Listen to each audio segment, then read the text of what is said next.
लग जा गले के फिर। বাঙালির লতা মঙ্গেশকর।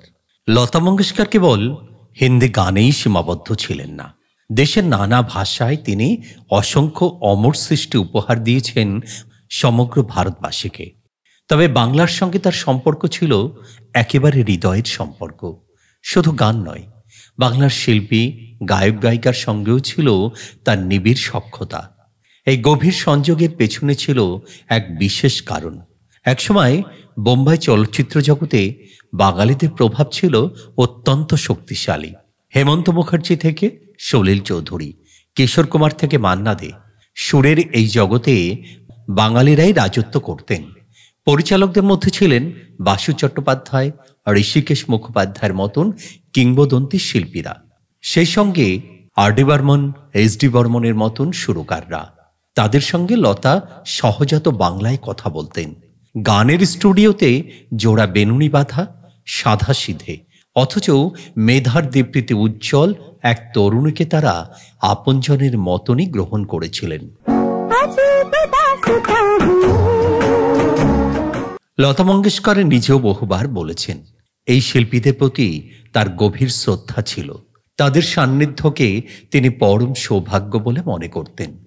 নাসরিন মুন্সি কবিরকে দেওয়া সাক্ষাৎকারে, যা পরে আপনি খুদ কে শব্দোं में লতা মঙ্গেশকর নামে গ্রন্থাকারে প্রকাশিত হয়।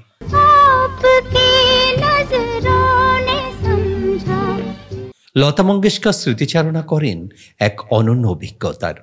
বলেন, আমি তখন খেমচন্দ্র প্রকাশের সঙ্গে কাজ করছি। গ্রান্ট রোড থেকে মালাড পর্যন্ত ট্রেনে যাতায়াত করতাম। সেখান থেকে স্টুডিও পর্যন্ত কখনো পায়ে হেঁটে, কখনো টাঙায় চেপে পৌঁছাতাম। একদিন রেকর্ডিংয়ের জন্য যাচ্ছি, মহালক্ষ্মী স্টেশন থেকে এক যুবক আমার কামরায় উঠে এলেন। গলায় স্কার্ফ, হাতে ছড়ি, কুর্তা পাজামা পরিহিত। সেই যুবককে দেখে কেমন যেন অস্বস্তি মনে হচ্ছিল। কিছুক্ষণের মধ্যেই দেখি তিনি টাঙায় চেপে আমার পিছনেই আসছেন। বুকের ভেতরটা কাঁপুনি ধরে গেল। মনে হলো কেউ যেন আমায় অনুসরণ করছেন, ফলো করছেন।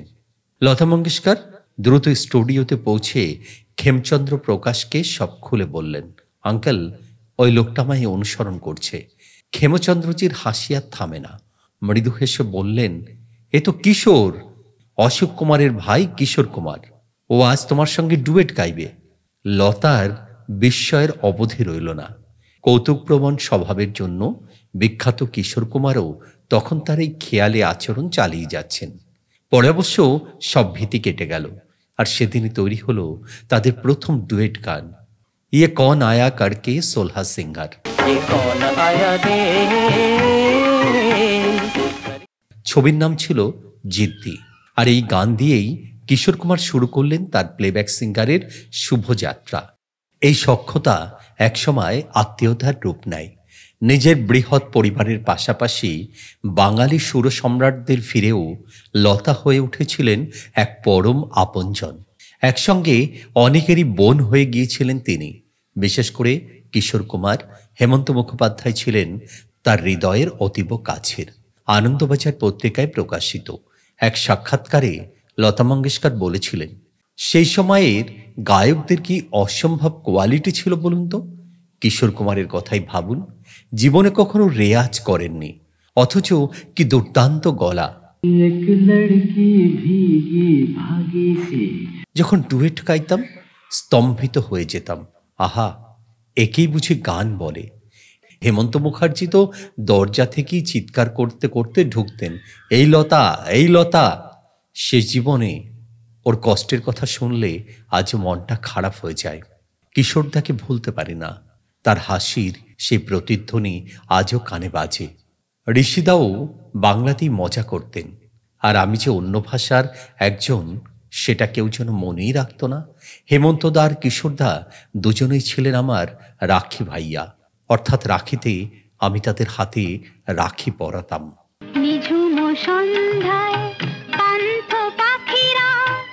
বাংলা ছবির প্রতি লতা মঙ্গেশকরের ভালোবাসাও ছিল অফুরান। উত্তম কুমারের ক্যারিশমা তাকে মুগ্ধ করেছিল, আর সুচিত্রা সেনের অভিনয় তাকে গভীরভাবে নাড়া দিয়েছিল। আধি ছবির গান গাওয়ার সময় সুচিত্রার সঙ্গে সরাসরি সাক্ষাৎ হয় তার।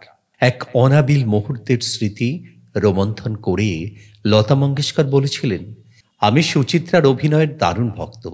আর অবাক ব্যাপার, সুচিত্রাও আমার গায়কের অসম্ভব বড় ফ্যান। স্টুডিওতে এসেছিলেন শুধু আমার গান শুনতে।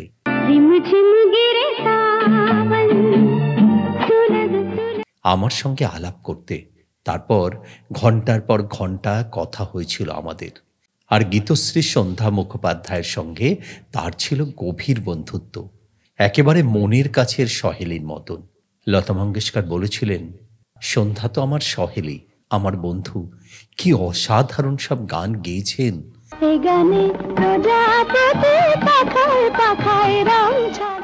আমরা হিন্দিতে ডুয়েটও গেয়েছি। কলকাতায় গেলে ওর বাড়িতে যেতাম, আর সন্ধ্যা মুম্বাই এলে ওর হোটেলে গিয়ে আড্ডা মারতাম। একই রকম এক অন্তরঙ্গ সম্পর্ক ছিল গীতা দত্তের সঙ্গেও। গীতা দত্তের প্রয়াণ তাকে গভীরভাবে আঘাত করেছিল। প্রতি বছর নিয়ম করে গীতা দত্তের মৃত্যুবার্ষিকীতে শ্রদ্ধাঞ্জলি জানাতেন। তাদের এই সব সুরেলা বন্ধুত্বের স্মৃতি আজও অমলিন হয়ে বেঁচে রয়েছে। আজকের শিল্পীদের মধ্যে যদি এইরকম ভালোবাসা, এইরকম আন্তরিকতা, এরকম শ্রদ্ধা এটা থাকতো, তাহলে হয়তো আমাদের এই সঙ্গীত জগৎ, শিল্পী জগৎ, সিনেমা জগৎ আরো অনেক দূরে পৌঁছে যেত, আরো অনেক ভালো কোনো জিনিস তৈরি হতো। আমরা আশা করব লতা মঙ্গেশকরের মতন, কিশোর কুমারের মতন, গীতা দত্তের মতন, সুচিত্রা সেন, উত্তম কুমারের মতন শিল্পীরা, হেমন্ত মুখার্জির মতন শিল্পীরা, মান্না দের মতন শিল্পীরা বারে বারে ফিরে আসুক আমাদের ভারতের এই পূর্ণ মাটিতে। আজ এ পর্যন্তই। ভিডিওটি আপনাদের কেমন লাগছে? ভালো লাগলে অবশ্যই ভিডিওটিতে লাইক দিন, কমেন্ট করুন। আর আপনি যদি আমাদের চ্যানেলে একেবারে নতুন হয়ে থাকেন, তাহলে অবশ্যই আমাদের চ্যানেল হ্যাপি সানরাইজ সাবস্ক্রাইব করবেন। আর আপনারা কোন কোন ভিডিও দেখতে চাইছেন আমাদেরকে একটু জানাবেন। ধন্যবাদ।